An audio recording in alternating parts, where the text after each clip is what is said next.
I have actually two more questions. I was reading this, and I guess this goes back to what you were saying before. These are comments by, what's the matter? Just breathing. These are comments by Leonard Orr, who said, after watching all kinds of VD symptoms clear up as a result of rebirthing, we believe VD may be an adult manifestation of dirty diapers, a feeling of helplessness from infancy. It's very likely guilt, sexual guilt. We call herpes the adult version of diaper rash. But I mean, from a medical standpoint, VD... Right, from a medical, treating the symptoms. We look at the causes. Sexual guilt, feelings of inadequacy, of being not good enough. It's a virus, though. Right. But your body has in it what it needs to heal. Okay, one more. As long as you honor yourself as God, you are not adultering the truth, and then everything is okay. Because if you are a God, you can decide that you are married today, and that you are not married tonight so that you can sleep with another woman, and then you could decide you're married again tomorrow. I do not subscribe to that. What is that? I don't know. Okay. I mean, Leonard Orr has his belief system in psychology that he uses. We don't use that. Barbara and I have been married for 15 years. We've been together for 19 now. We strongly believe in marriage and monogamy. She's my queen, I'm her king. We treat each other that way.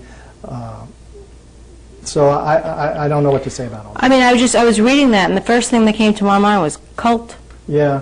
Well, a cult, everything is a cult. The Catholic Church is a cult. The Boy Scouts are a cult. A cult is anyone of like mind. Any group of people of like mind is a cult. And people do need to be brainwashed, to get out the mental floss, do some brainwashing here, because we've been so brainwashed by all of the education we've had. Is he a strange person? Leonard is a unique person. He's very unique. I love the guy. I've been to Europe with him. I've been around, a while. He's a unique person. Very, very different. He will help people bring up whatever they got in there. It'll come up around Leonard, to be clear. Does he get any money from all of this? He gets money from the work that he does, and some people tithe to him. Like he doesn't get a cut of what you do? No, he doesn't get a cut. Okay. We tithe to other places too. What do you mean? Are you familiar with tithing? It's giving the spiritual organizations and people that support you 10% of your income. So you give 10% of your income to Leonard Orr? No. He's one of the people. We divided ours up into 4 different places. May I ask you who the other people are? Yeah, but I won't tell you. Okay. I wouldn't tell you this either if it just didn't come out that way. Okay. No, it's just suffice it to say that we tithe on 10% of our income. It's mentioned in the Bible. It talks about Oh, yeah, I'm aware of that. But it works, How come him? Because we've had spiritual value from doing the rebirthings and working on ourselves with him. Spiritual teachers, spiritual leaders. Catherine Ponder has some very good books out on prosperity. She's from the Unity Church line, and she has Unity Church Worldwide out in Desert Springs, California. And Prosperity Secret in the Ages, Dynamic Laws of Prosperity, or a couple of her books. She's written a lot of them. She's in her 80s now, and she talks about tithing a lot. Tithing is the term, which I've never heard. Do you know that term? T-I-T-H-I-N-G. Tithe. Tithe is 10%. I mean, I understand. I mean, in many religions they say, give away 10% of your worth, your whatever your income is. Sure, yeah. It strikes me as... It's a way to acknowledge God as source in one's financial affairs. And with God as your silent partner, you don't have to worry about money. Money comes, money goes. Clients come, clients go. And we acknowledge God for everyone that God sends us. But does it almost make him kind of like a deity up there, that you're giving your money to this guy? No. No, because we're supporting him in doing his work so that he can go out and make a difference. Does everybody who rebirths do that? No. Some people do, some people don't. The majority? No, I wouldn't know. I wouldn't know. Okay. All right, Chuck, I'm done. I guess I have 3 or 4 questions, and if you look at Danielle, I can answer. Okay. I lost my train of thought. I'm still on I-75.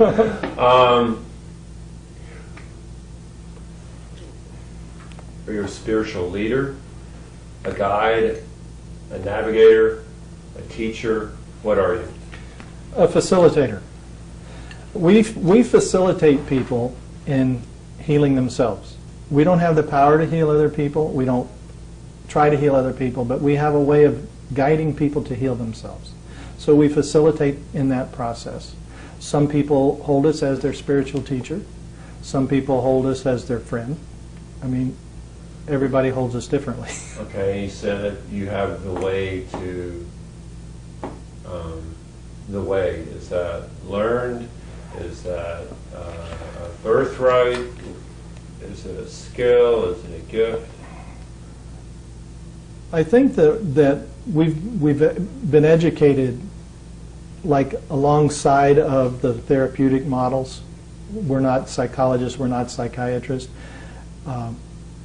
Being out there in the trenches with people at the very core of their lives, we have learned what works and what doesn't work. We've learned things that are astounding about people, and we share whatever we've learned as we go.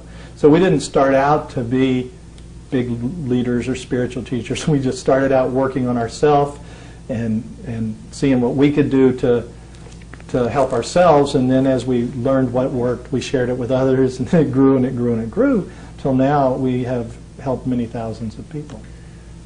The people, clients? Clients.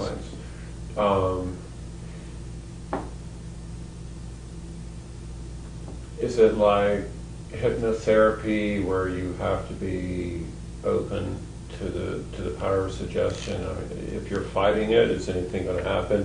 If you're not fighting, is something probably going to happen? Well, our skeptics make our biggest supporters when the weekend is over. They can come into the weekend skeptical, and it doesn't bother us. We just share what we know and what we've learned, and by the time we're done, people are amazed that this is available. They're amazed that this kind of healing can take place. I just did a weekend last weekend in New Jersey, and there was a couple in the weekend who've been together for 19 years. And they were either separating and going their separate ways, or they were going to heal their relationship. And they were so angry at each other. It was just incredible, the anger that we started out with on Friday night. And by Sunday morning, they were holding each other and hugging and kissing and crying together. It was incredible healing in one weekend. We have couples who have healed their marriages. We've had other couples who have ended their marriages and done so in a friendly way. So when they found that too much damage was done, they were not going to heal themselves, or they were not going to heal the marriage. So they healed the relationship, they kept the friendship, but they ended the marriage. So people get what they get. We don't promise people they're going to get anything in particular. They come into the weekend, they bring with them what they are bringing with them, and they leave there what they've cleared out. And they always go out healthier, happier, more alive in love. Could there be some placebo effect at work here? I think there could be a placebo effect. Healing starts when people make a commitment to heal. I had a fellow I did a series of 10 rebirthing sessions at the Hope House in New Jersey for people with AIDS and health caretakers that were involved in HIV. And I did a series of 10 rebirthings, and this one fellow, during the 10 sessions, he also came into the Enlivening Weekend. That man had 24 hours to live. And he got up and walked out of the hospital and said, "No, I'm not going to do that. I'm not going to die." And he walked out of the hospital, and the next week showed up in this series that I was just starting. His T-cell count was 125 when he came into the weekend. When he was done with the 10 sessions, he had done the weekend and the 10 sessions, his T-cell count was 750, and he was out helping other people with AIDS. Now, this is typical of people who come into the weekend. They come in to heal. They listen. We go to the cause. We affect the cause. We complete the cause. And then the symptoms change.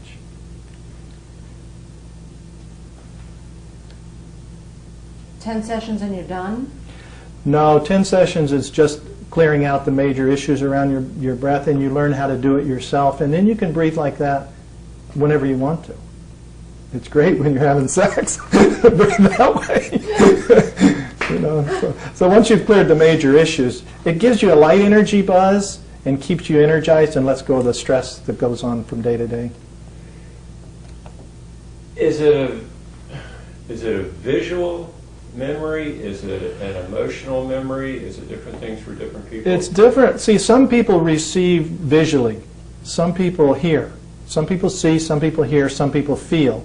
This process works for people in whatever their mode of operation is. Some people will see it very clearly like a movie. Other people will get it like a picture, see pictures. Other people will feel it as if they're actually going through the birth process right now. You know, they feel it and all the feelings they had when they were going through it. So it's different for each person. No two people are alike. That's why we tell people they should take what they get. Because you can't compare your experience with anyone else's experience. It's just take what you get. And you could take what you've learned or what you've experienced here and compare notes with your mother or whoever was around for your birth, and what's going to happen with the two sides. They can tell you their experience of your birth, but they can't tell you your experience of your birth. They can tell you what circumstances were going on, and very often you can tell them exactly what happened. I was rebirthing a girl once, and in the rebirthing session, she experienced being in the womb and being thrown up against the wall. And after the session, she came up, she called up her mom. She said, "Mom, when I was in the womb, did you and Daddy have a fight and he threw you against the wall?" Her mother said, "How could you know that? You were still in the womb." She said, "Well, I'm doing this thing called rebirthing, and I had this session, and I remembered being thrown against the wall." He said, "Yeah, we did. We had a fight, and he threw me against the wall." She said, "Yeah, but you're doing this thing called rebirthing. Tell me, was the doctor there when you were born?" And she said, "No, Ma, he never made it." Her mother said, "I knew it, I knew it." The doctor wasn't there. They knocked her out to try to wait till the doctor got there, and she was born before the doctor got there. But her mother didn't know it. So she could tell her mother that that's what happened. Verified something her mother already knew, but the doctors never verified. Right. So. I'm done.